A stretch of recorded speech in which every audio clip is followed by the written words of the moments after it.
Hello, everybody. I'm Robert Kirkman, and welcome to Forbidden Planet 45.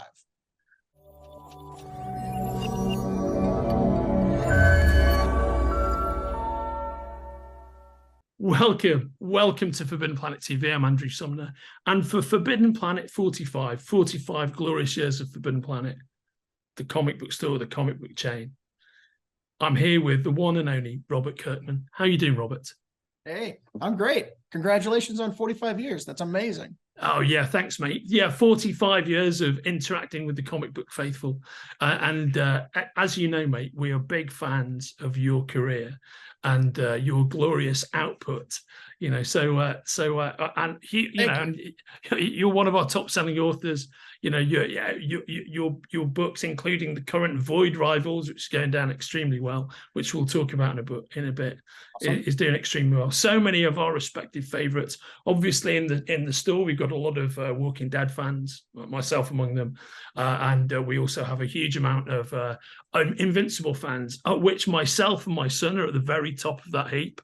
We're huge, Invincible lovers. But before we talk about any of that, could you just tell me a bit about how you got into comics and into the industry in the first place?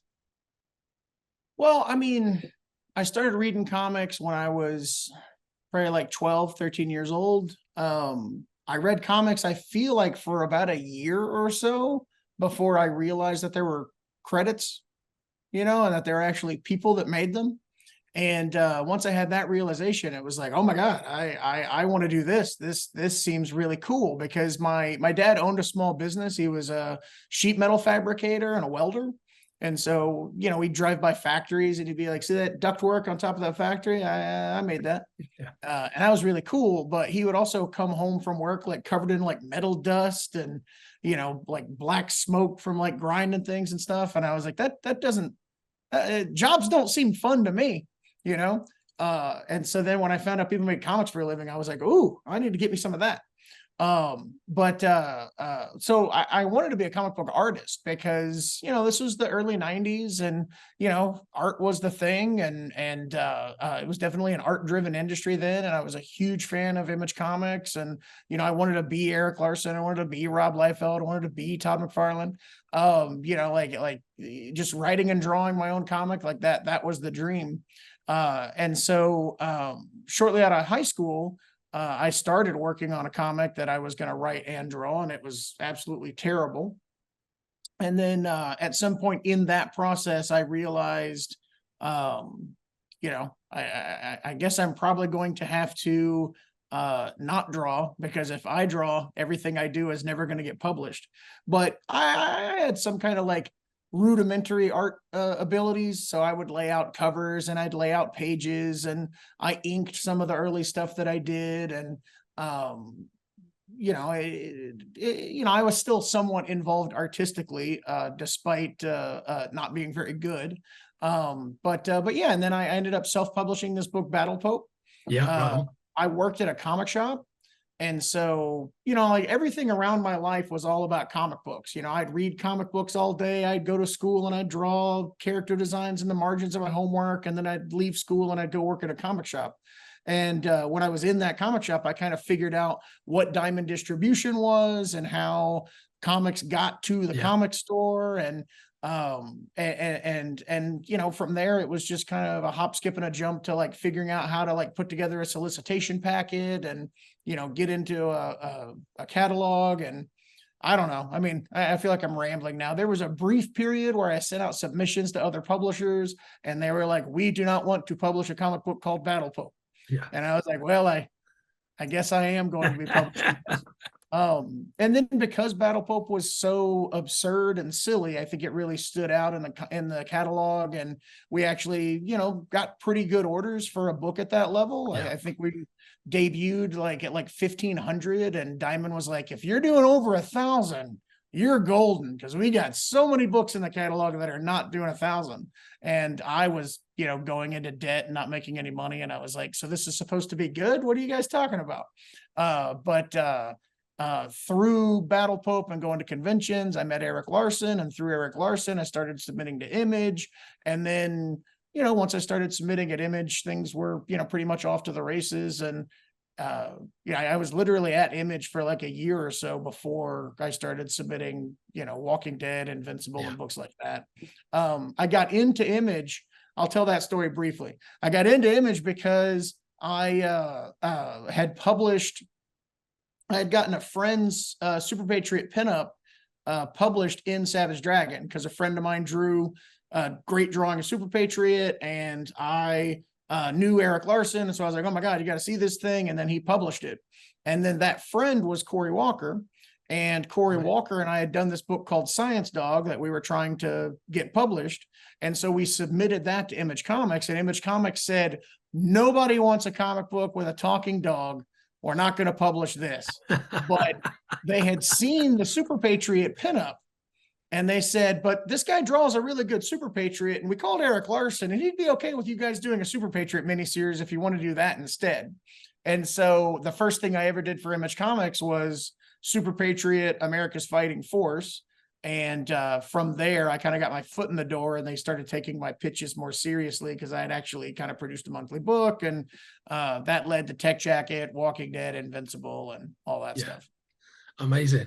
I mean, one thing I've always kind of admired and been fascinated about with regard to your career is that pretty much, and correct me if I'm wrong, but my memory's telling me that Walking Dead and Invincible pretty much started around the same time. Yeah.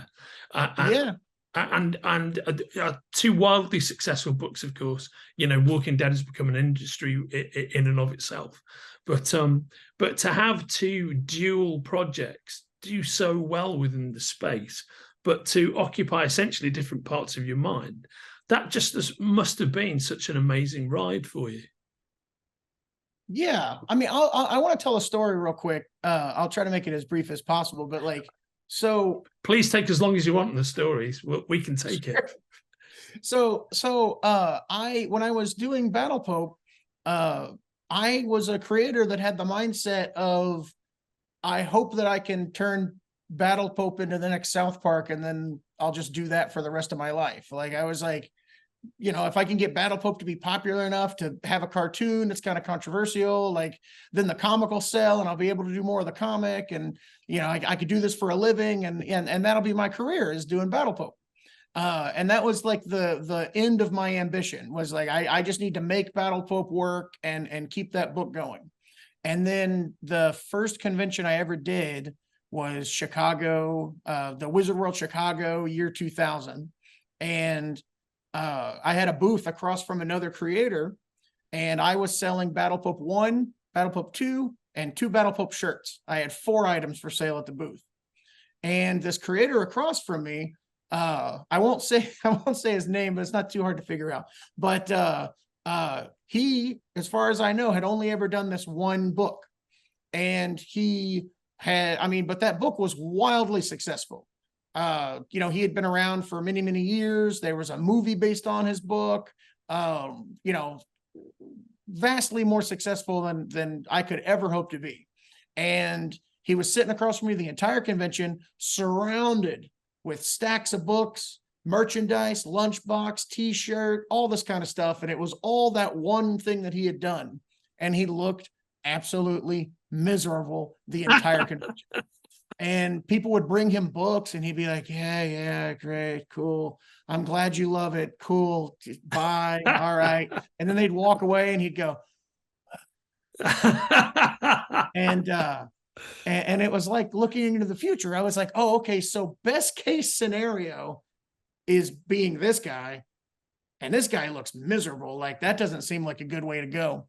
And so I left that convention, and I was like, okay, so I guess I'm going to do a bunch of things, because I don't even know if, realistically, Battle Pope, not popular enough to reach those levels, not commercial enough to reach those levels. So I started realizing, okay, it's better to have as many fishing lines in the pond as possible if you want to catch the fish. And so I left that convention and came up with what became Tech Jacket, Science Dog, Capes, Cloudfall, Invincible, The Walking Dead, Brit, and all of those books that I listed all came out within a year of them, of each other. Yeah. Science Dog actually never got published, but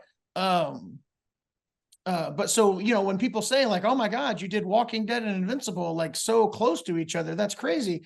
Yeah, I did Tech Jacket followed by Invincible, Tech Jacket, then it was Brit, then it was, I don't even remember the order, but they all came out in like a year thing, and it's just, you forget those ones that weren't as successful. I completely get it. I love Brit, by the way. I always thought that was a great book. Yeah, it's so much fun. And the Walking Dead ride itself. I mean, because you had tremendous success with the comic, critical love, but then of course you had the multimedia explosion, the TV show. I mean, I remember the year at San Diego. Where we were at San Diego with Titan Comics, as we always are, but it was the first year of The Walking Dead, and I remember watching the reel that they had. It might have been Europe, but I think it was San Diego Comic Con. They had the reel show, and I was thinking, man, they've kind of captured the essence of what you're doing here, without being slavish to it. They captured it really well. So to be on the inside of that just must have been just a mind-bending thing to experience, I would imagine. Yeah, I mean, I barely remember it, to be completely honest. It's almost like someone took like a 8 to 10 year chunk of my memory and just crammed it into like a single experience that I'm still kind of sifting through and going, oh yeah, I did stand on stage at Madison Square Garden and talk to an audience. That's a thing that really happened.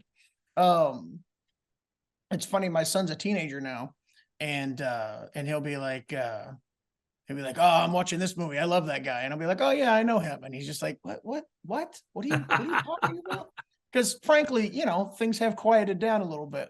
Yeah, of course. And so for the last memory that he can actually access, I haven't, especially with the pandemic, I haven't been traveling around and doing stuff, but from various red carpets and, industry parties and things like that. Like I've talked to, so many people that, sometimes I'm like, oh yeah, I did meet that person. That's crazy. I forgot. But no, I mean, it's absolutely insane. And there's no frame of reference, there's no way of being like, well, it's kind of like this. It's just, it was crazy. I talk about like, there was a New York Comic-Con where I was leaving the convention center and I was going to, some AMC event or something. And I had to take a car like uptown, and I can't remember, it was like late on Sunday. And so, the show was airing, and it was like every bar we passed had the show on TV. And people were in the bar watching Walking Dead. And I was just like, I think there were at least 4 or 5 bars we passed on the way where I could see crowds of people watching the show. And I was just like, this is insane. Now, it's probably just events from the con, and I'm just misremembering it. But it's like, that's why they were watching Walking Dead in the bars, because it was like, let's get that Comic-Con crowd in the bars. Let's figure out a way.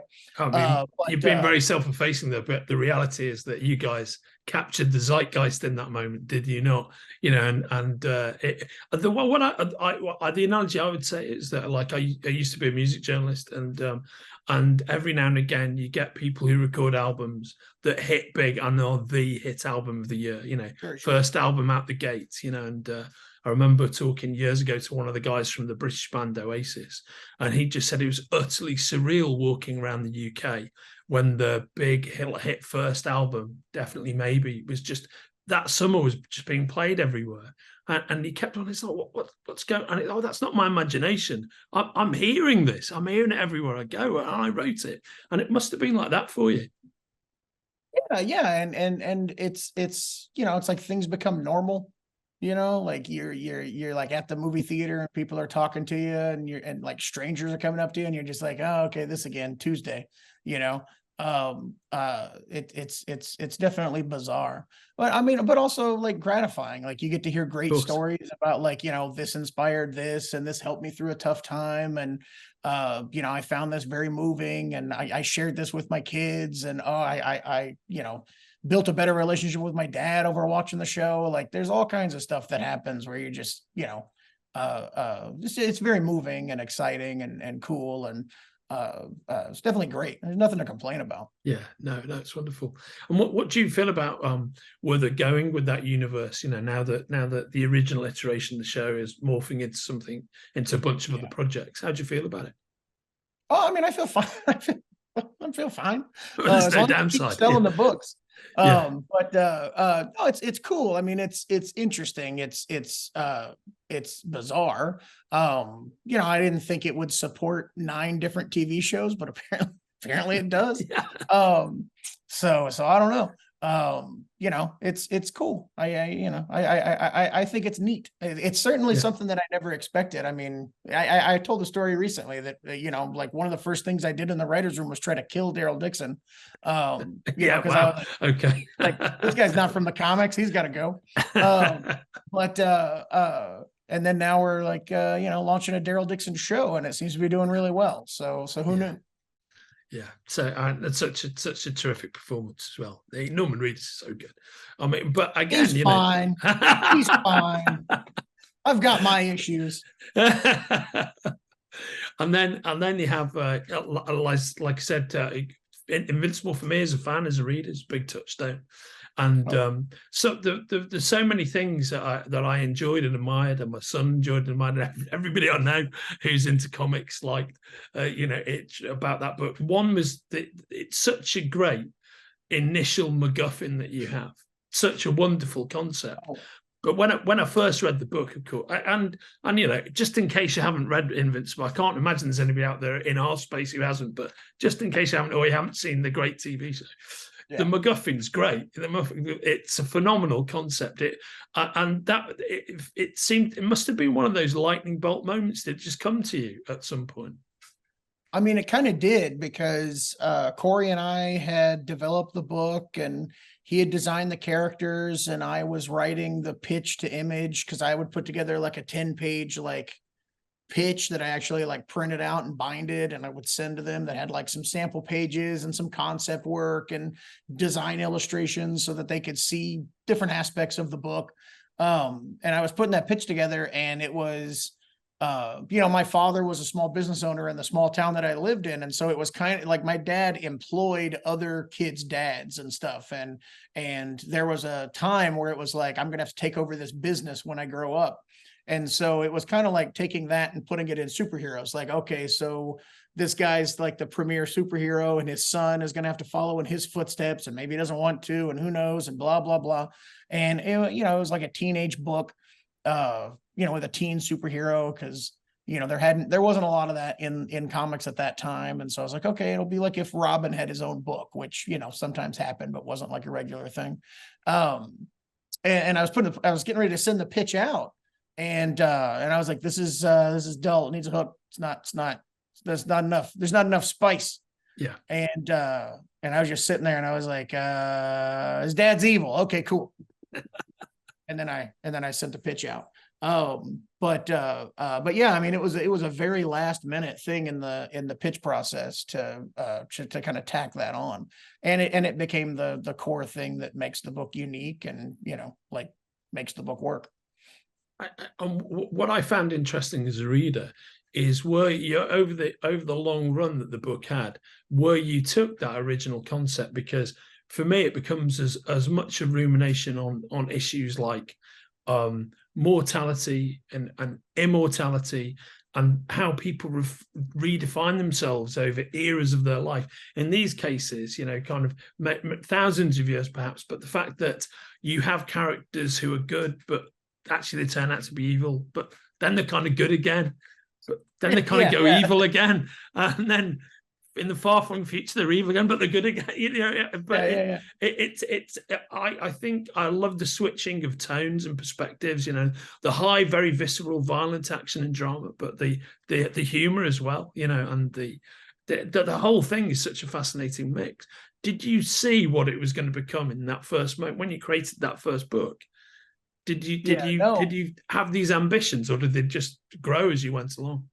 It just grew as we went along. It was kind of remarkable with Walking Dead and Invincible both. You know, those stories were crafted over roughly like 15, 16, 17 years. So, it's like each piece is a little brick, and you get to kind of analyze the thing as you're building it and go, okay, we need to go this way, and okay, now we need to go this way, and it's kind of like every month is a new step. And one of the things that's kind of interesting to me is both books started when I was 23, and both books ended when I was, roughly 40.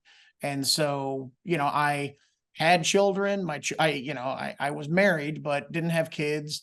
I had kids. My kids grew up. Like I went through so many different life changes over the course of those books that it's almost like having a different writer come in to add to the story, because like I'm learning more, I'm growing more, I'm experiencing more. I'm writing about loss as a 23-year-old. I'm writing about loss as a 38-year-old. These things are somewhat different. And yeah, I mean, it's just a fun process. And I think that, I think it's one of the greatest things about comics. There's not really any other medium. I mean, most people don't spend 20 years writing a novel. Like, it happens, but, it's not the norm. But to have, like one creative team, plugging away at this one story for, potentially decades, is a thing that's pretty unique to comics. And I think it lends to some like really kind of cool and unique storytelling. How did it feel making the transition, and the transition from Corey to Ryan, and then the ongoing attachment for both of them? And can I just say, I preface that, I round out that question with, I think one of the great strengths of the book is the design of the characters, they're so rich and varied. And for example, a character I love the design of, which is really quite simplistic, it would seem to me, but serves the character so well, is Robot. Because Robot, despite the fact that he's essentially such a simple design, from the get-go, from when he first appears, he carries this unsettling like undercurrent of threat about him. You don't know, do I trust it? Do I trust this character or not? Yeah. Before you find out any of what's going on with him. I thought they were both really good at capturing that kind of, that occasional blank stare that Robot has, almost out to the audience, where you just can't read what's going on in his face.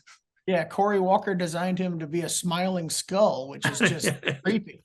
It's a robot face, but it very much resembles a skull, and it very much looks like it's smiling. And so, yeah, I mean, and that's funny because, Robot was supposed to be the misdirect early on. I was going to do more and didn't end up remembering to, or having the room to, or I don't remember. But I was going to make it seem more and more like Robot was controlling Omni-Man, or he had an Omni-Man drone that had killed the Guardians of the Globe, but he was somehow behind it, and so I would just have like panels where you'd end a page, and then you just end on a quiet, like no dialogue panel of Robot. So you'd be like, oh, what's that creepy guy doing? What's going on? But I had no plan for him to eventually, potential spoilers, if you haven't watched if you haven't read the comic, potential spoilers for the show. But the things that happened with Robot later on in the series, not planned. That just came about as I kept telling those stories. And it does, because of Corey's design, you're kind of like, they had that plan from the beginning. These guys are brilliant. No, not at all. But yeah, the transition from Ryan to Corey, or from Corey to Ryan, and then back and forth at times throughout the book. I think it enriched the book. I think that when you have a superhero universe that has so many characters, having two different design voices is pretty essential, just because it gives you more variety. There are planets that Corey designed, there are planets that Ryan designed, there are spaceships that Corey designed, there are spaceships that Ryan designed. And I think that led to an overall richness of the look of a lot of the elements. And Corey's continued involvement once he stopped drawing the book. I mean, when he had to step down, it was heartbreaking, and there was a lot of tension and like ugliness behind the scenes, just because like there was a lot of butting heads of trying to make this book happen. you know, once Corey stepped aside, I was like, look, I'm just not a monthly guy, you know, like I can't stay on this book if it needs to come out monthly. And it very much needed to come out monthly because we were trying to build an audience. But you know, the fact that he stayed involved and, you know, kept doing covers and character designs, and, you know, I would bounce story ideas off of him as much as I would Ryan, throughout the entirety of that run. And Corey was reading the book, and sometimes he'd be like, I think this guy do this. And I mean, Corey called me one day and was like, I think Immortal's Abraham Lincoln. Yeah. And I was like, he is. Good idea. Yeah. Yes. The Immortal was Abraham Lincoln. You know, like, and he would just do stuff like that. He was, you know, an absolutely essential part of that team, even though over the 144 issue run, I think he only drew like 20 issues. Yeah. Yeah, it's just so great to savor. One of the real treats I always thought was the team collectively. There's great text pieces in the collected editions. Oh yeah. Hopefully we argue a little bit and stuff too, though. That was right on there, and that's what I liked about it. You know, the kind of creative tension, whether it's theatre or not, I always enjoyed it. My favorite was we were at Comic-Con and we were designing a new costume for Invincible, because after issue 50, I was like, it's time to do that thing where the hero gets a new costume that everyone hates. And then eventually we get rid of it and everyone loves it and asks for it to come back because it's a superhero book. We got to do that. And so since we were all together at Comic-Con, I was like, okay, we're going to get together tonight in a hotel room and we're just going to work on the costume and figure it out, and it'll be great. And so Corey and Ryan are like, great, we'll see you there. And I think I called Ryan at like 9 o'clock or 9:30 because, you know, everybody goes out to dinner and does all kinds of stuff. And I'm like, all right, we're getting together. Like, where are you at? Let's meet over here. And Ryan's like, I'm tired. I'm going to sleep. What? It's late. And I was like, what are you talking about? Now, every time I tell this story, it gets earlier. It was probably 10:30. It might have been 10. I don't know. But anyway, so then Corey and I ended up being in a hotel room with Rob Liefeld and Jason Howard. And that's how that costume got designed. That's why in the trade, there's an actual like Rob Liefeld drawing of that costume, like in the back, because he was in the room and was like, yeah, that looks cool. Hold on, let me draw it so I can understand it. Yeah, that's a cool costume. Okay, I like it. I was absolutely one of those people who thought, why, when the costume changed, and then came to love it. And in fact, I still love it. The second costume is still my favorite. Really? The blue and black is your favorite? Yeah, I like the blue and black. Yeah, I love the blue and black. So I am one of those. I am one of those people. I'm one of those readers. Awesome. That kind of creative tag team, I think, is such a fascinating quality with the book. And then ultimately, also I admire the mix of grand scope, which you're able to, because you have such a long run, you're able to really, really go to town on that. But another great thing I think about Invincible is when violence comes, it really does truly come, you know, and the extremity of some of that, you know, superhero battles writ large to their obvious conclusions, I think is a real energy that the book has. Well, I mean, it's always a goal to like make things as unique as possible. Like, you know, how does your book stand out against other books? And you know, people have done violent superhero comics, but they haven't quite gone to the links that, like, you know, Ryan and Corey and I would go in Invincible. And, you know, like being a lifelong superhero fan, at a certain point, you get into comics like, you know, Lobo, or you're watching horror movies and you're watching Superman and this guy like battle through buildings and stuff. And you're like, where are all the dead people at? Yeah. That's not how that would work. And again, you know, I don't mean to sound like a lunatic, you know, I'm not just looking to see dead people in comics, but you realize the value in that, because it makes, you know, Superman fighting a villain in a city and, you know, buildings are falling and it's like, okay, whatever, that's cool.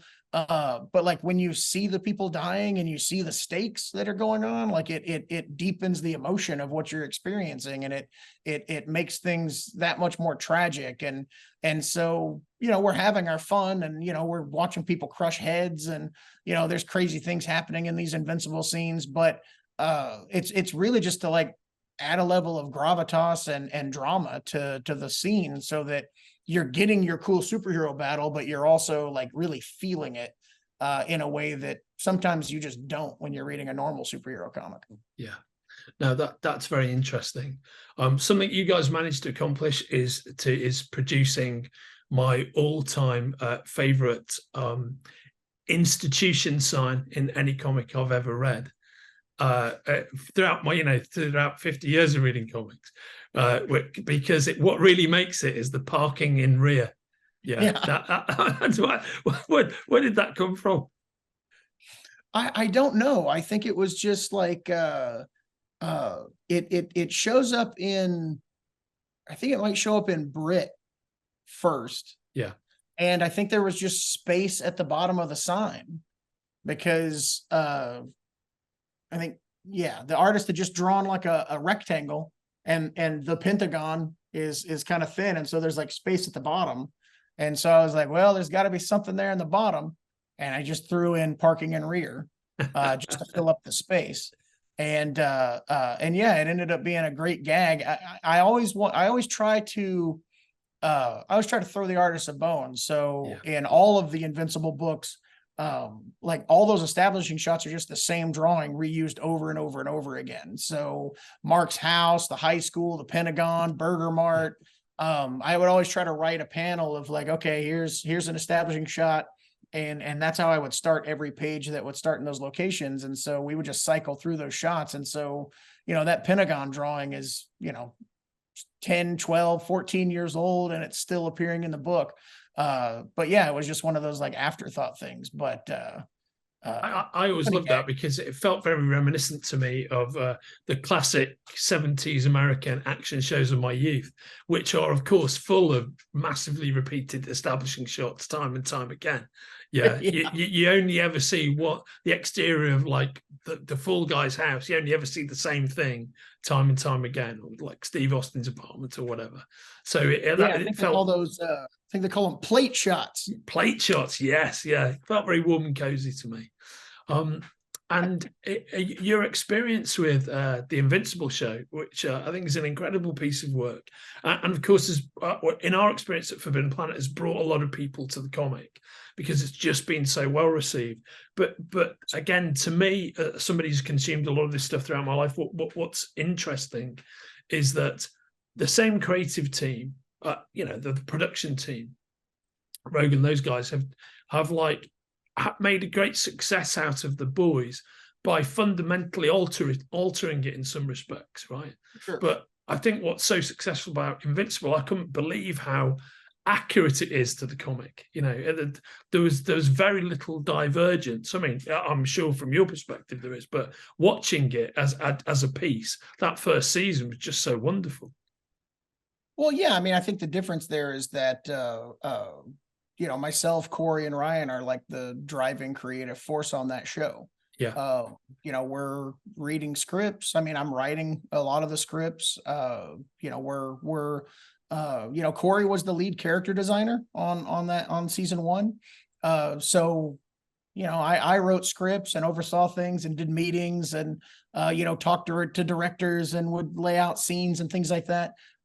Corey was working 40, 50-hour weeks, like working in the Invincible office for, I think, 3 years, putting that first season together. So, he was very hands-on. And then, Ryan was consulting and stuff while he was drawing Spider-Man. Yeah. Doing it very well. Your mileage may vary, but no, I'm kidding. It was great. I didn't like the writing, but anyway, so, but no, I mean, it was, the Invincible show, like the comic book creative team is very, very hands-on. So that's why it's so close to the comics, because, we're being lazy and we're just redoing the same stuff. Yeah, I love that. That's a wonderful self-effacing response. You've got a great voice cast on that show. I mean, oh, yeah. I just can't think of anybody better, to play your lead characters than the cast you ended up with. It's kind of perfect. Yeah, I wholeheartedly agree. It's bizarre how like Omni-Man didn't have a voice in my head. I would just kind of I don't know, hear my voice in my head. Think about how horrible that must have been. And now I can't even glance at a page without hearing J.K. Simmons and Stephen so Yun and Sandra Oh and Yeah. Walt Goggins as Cecil and everybody. It's really great how they've really embodied those characters and given them life in a way they didn't have before. Oh yeah, well, the Walt Goggins casting was inspired, by the way, just wonderful, Oh. Just wonderful. Because you cast, you read your comics and you cast people, and it's like I would say it's the best slice of animated show casting. And this is a big claim, but since they did Batman the animated series, I think it's very much in the same. Yeah, I mean, because if you think of just how on point that cast were, that first iteration, I think that's what you've got with your cast. To the point where the sounds of the voice begin to take over your mental, kind of image of what those voices are. You've absolutely nailed it when you achieve that. Yeah. No, we feel very fortunate that we've got that cast, and it's really been a pleasure to work with all those people. Robert, when is season 2 coming? November 3rd. Oh man, I just can't wait. I can't wait. And for anybody watching this, there's a beautiful ongoing series of omnibus editions in effect of Invincible. I think we're about to get up to collection number 4, and that is available for pre-order attached to our conversation. Our conversation here. Before we talk about your current projects, can we just take a sideways detour into Marvel and Irredeemable Ant-Man? Sure. Yeah. So where did how did that come about? I was at the Marvel offices, and I can't remember exactly. I know Joe Quesada Joe Quesada and I were talking about how much we loved Rescue Me, and Dennis Leary's Fireman show that was on FX. Yeah, I love that show. Yeah, great. And he had recommended The Job, which was a short-lived 1-season police show that Dennis Leary had starred in that I think was on ABC. Yeah. And he was telling me, oh, it's great, you got to watch it. And so I went and bought that DVD set, and then we were talking about how great that show was. And at some point when in talking about those shows and how the characters are so unlikable, but the show works, and he was like, oh, we should try to do a comic like that where the character is just a complete shitbag. And I was like, yeah, I can totally do that.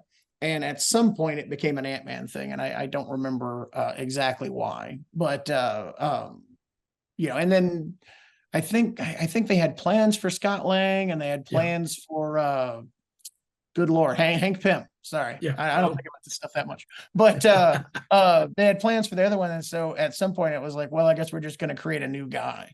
And so then Phil Hester was brought in, and we worked. And then if you look at Eric O'Grady, he's kind of based on Dennis Leary visually to a certain extent. He's kind of a younger Dennis Leary. Yeah. But yeah, and then Phil designed that great costume. I just love the Ant-Man costume that he designed.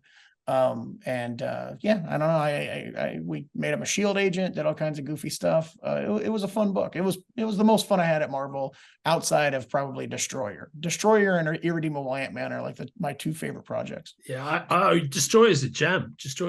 I mean, where did that come from? I think Axel Alonso, or no, actually Aubrey Sitterson, I think, was the first editor on Destroyer. Yeah. And they were like, yeah, we want you to do a Max book. And I think that, so there's a thing where if they haven't published a character in a certain number of years, they're potentially in danger of losing a trademark. Yeah. And so that's why you'll see a one-shot on like super obscure Marvel characters like every 7 or 10 years. It's just them like, okay, we got to lock down slapstick, and I think they had realized that they owned this Destroyer character from Golden Age Marvel, but they didn't really technically own him because they hadn't published him in so long. And so they were like, yeah, just do whatever you want, like whatever. And the timing somehow worked out that Corey was able to draw it, which I was super excited about. And we kind of got our heads together, and the concept that we came up with was they hadn't really done anything with Destroyer, so it was a blank slate. And so I thought it would be funny to, Destroyer was actually one of the first things Stan Lee ever wrote for Timely. I think it was might have been the first character he co-created for Marvel. But it hadn't been published for so long. So I was like, you know what, let's just imagine that they published it continually from like 1948 or 58 or whenever that thing came out.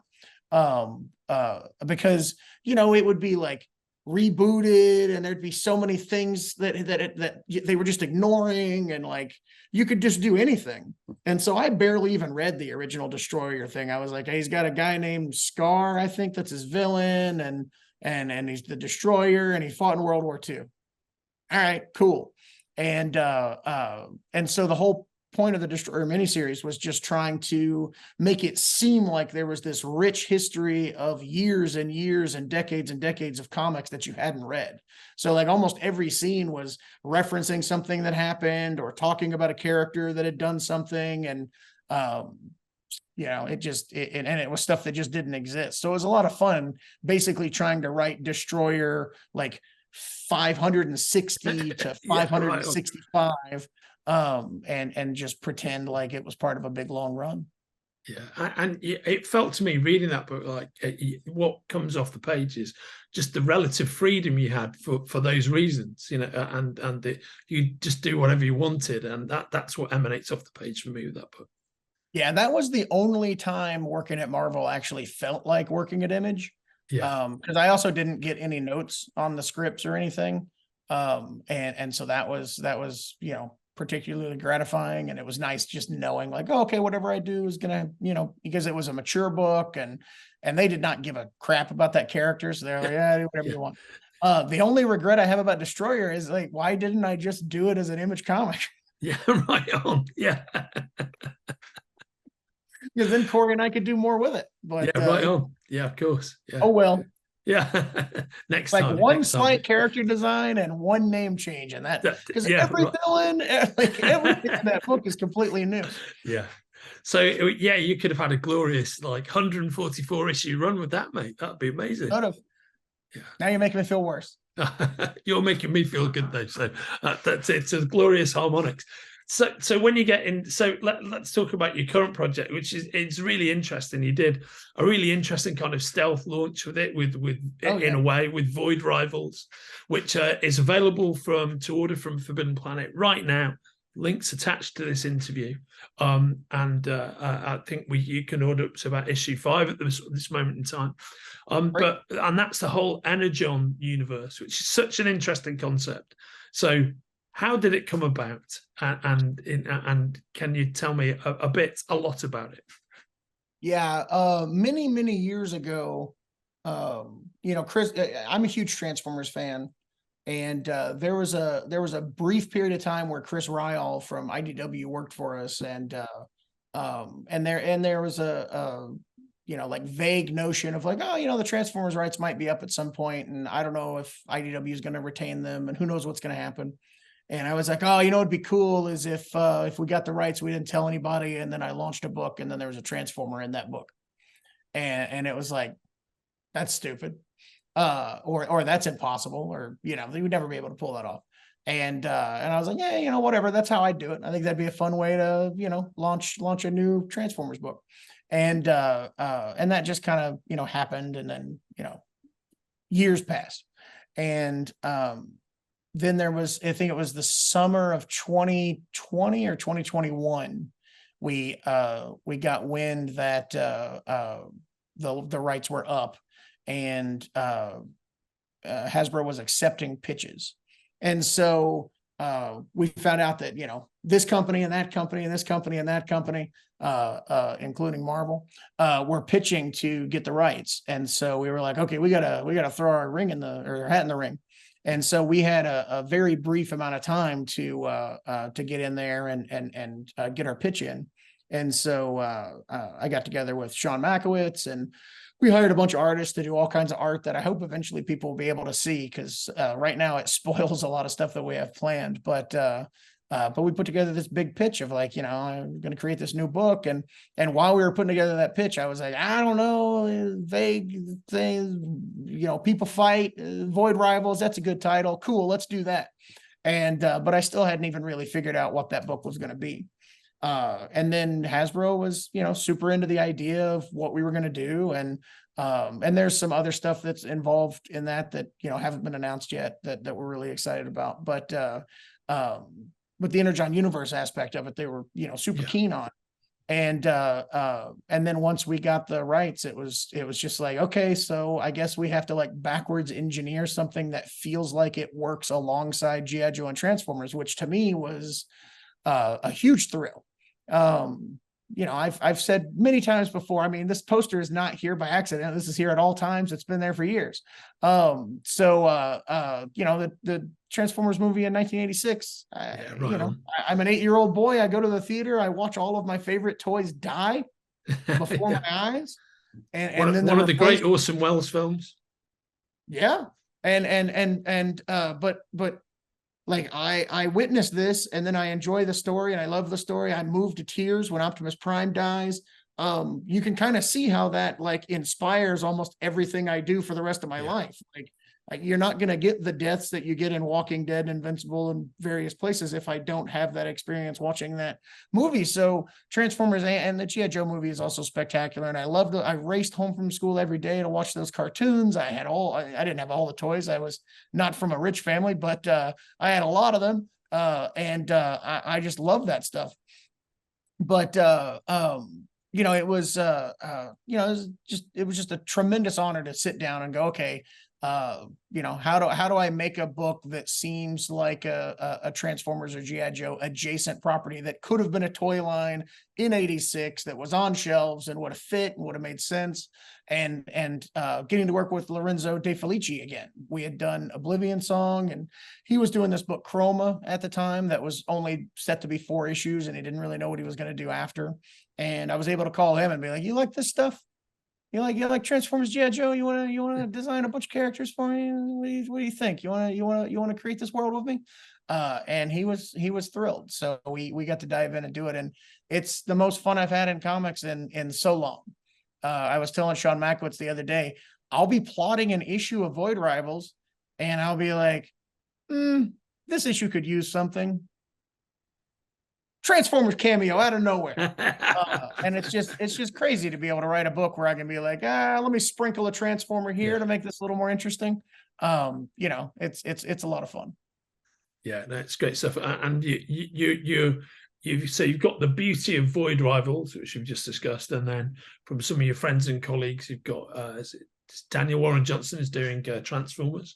And by the way, Transformers issue 1 is available for pre-order from Forbidden Planet right now in a beautiful variant edition we have exclusively for Forbidden Planet. That'll flash up while we're talking now, but that cover is amazing. It's beautiful. You guys definitely want this cover. It's spectacular.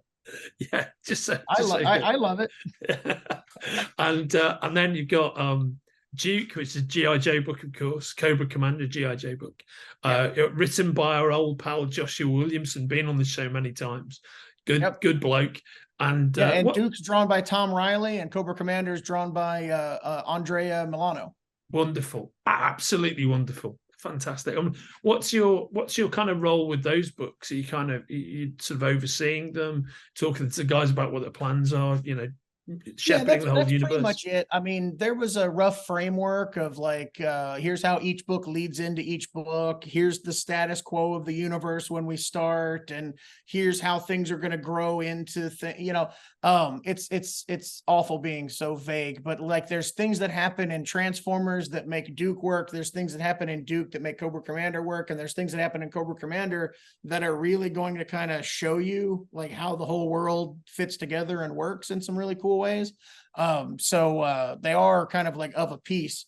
And I think like the basic framework of that is the stuff that I work with them on. And you know, like this character can't show up until X, this character needs to be here, this character needs to be there. You know, like let's hold this character back, let's hold that character back. That's a lot of the planning that I'm doing. So yeah, and I feel like by the time Duke and Cobra Commander are out, people will be like, oh, okay, like I can see how you've got Void Rivals taking place out in space, and then there's a lot of Transformers adjacent stuff happening in Void Rivals, but a lot of the Transformers cast is on Earth, and that's causing things that are making Duke blah blah blah, and this is happening, and okay, cool. It all fits together in a pretty interesting way. Wonderful, mate. And have you got a sense of how long this endeavor will run? Is it kind of have you got a particular time span for what you want to do, or is it really just, it's an ongoing project? Well, IDW had the rights for 17 years, so if we don't top that, I'm going to be real disappointed. Right on. Yeah, that's what everyone wants to hear, mate. That's what I mean. You made such a good start. I bet the feedback, because I know the feedback for us on Void Rivals has been immense. So it must be very gratifying knowing that for fans of those universes, that you've really accessed, the 10-year-old super fan in them, and you're giving them what they want to see. Yeah, it's been really great. I mean, it's also especially cool because I'm as excited as the fans seem to be. Yeah. So, like, I'm not writing the Transformers book. I'm not writing Duke and Cobra Commander. So I get to actually, there's some aspects of that I help them set up, but I still get to experience them as a fan. And I wrote Makowitz when I got to read the full, like, Transformers #1 after it was all completed. And I was just like, the experience of reading this comic is just so, like, gratifying as a fan, and it's just so exciting, and it's cool, like, just seeing all the different characters pop up and seeing, like, Daniel is such a great storyteller, and he's really kind of pouring his all into this in a really exciting way. It harkens back to everything that we love from those cartoons and from the toy lines and everything that we loved about the designs of the characters and the worlds that they're from. And it's just really cool, like, revisiting that old stuff and seeing, like, a new angle on it. And it's great. It's a lot of fun. Amazing, mate. Just absolutely brilliant. Who's out there whose work you appreciate and savor at the moment, of your colleagues and peers? Whose work, books would you recommend at the moment? Oh gosh, I mean, I'll buy anything Stuart Immonen draws. Great choice. I think the Mark Waid, Dan Mora books that are coming out of DC are really cool. Yeah, couldn't agree more. Yeah, wonderful. I like the Paul Azaceta pages of that Punisher book. But it's a cool comic. Yeah, and I read Saga. I think anything that Brubaker and Phillips are doing is the absolute pinnacle of comics these days. It's great. I'm excited about Rick Remender's new book, Silencers. I think that's really good. It's not called Silencers. Jesus Christ. Leave me alone. Anyway, that's all.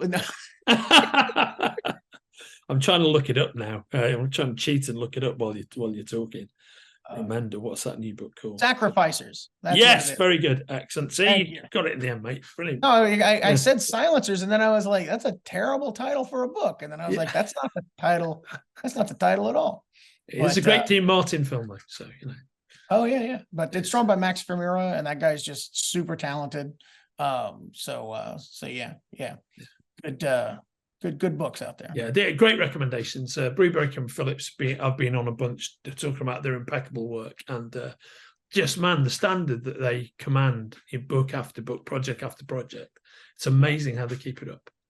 I feel bad. I don't mention my own books, obviously, because that would be self-serving, but I do have to say, if you're not reading the Creep Show book from Skybound, like, there's just amazing short stories in that thing. And Dark Ride from Josh Williamson, and Dark Ride's great. Yeah. Oh yeah, and Andre Bresson, really, really great book. So Mate, they're great recommendations. And before we part, Robert, can you give me a flavour of what else you might be working on at this moment in time? No. That's how I keep things secret. What are you talking about? No, I'm doing nothing else. Yeah. There may be a few things I'm cooking up behind the scenes that hopefully in the next year or two someone will hear about.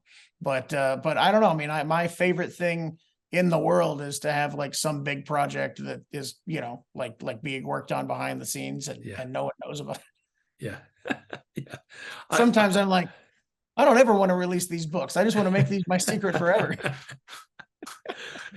No, I get that. And mate, that is a wonderful answer and a wonderful end to our conversation. Thank you so much for joining me. Thanks for spending the hour talking about your career, which we're massive fans of at Forbidden Planet. And awesome. I know our readership, our customer base, our friends that visit the store, your books are always, they're at the top of what people want to talk about in the stores, online, and what have you. So it's great to just luxuriate in the conversation and go through it all, mate. I really appreciate the time. Oh, this was an absolute pleasure. Like I would do this, I do this anytime. But yeah, this was awesome. We'll have you back on it. We'll have you back on where you built up some more. When we're a bit further into the Energon of it all, it'd be good to talk about the progress of it all. Oh yeah, happy to do that anytime. Yeah. Sounds awesome. Thanks again, Robert. I hope you go on to have a fantastic day, and you take care of yourself. And I'll see you soon. Okay, thank you so much. If you're enjoying watching Forbidden Planet TV and you're enjoying watching us talk to the world's most interesting and accomplished filmmakers, authors, artists, musicians, creators, subscribe right here. See you soon.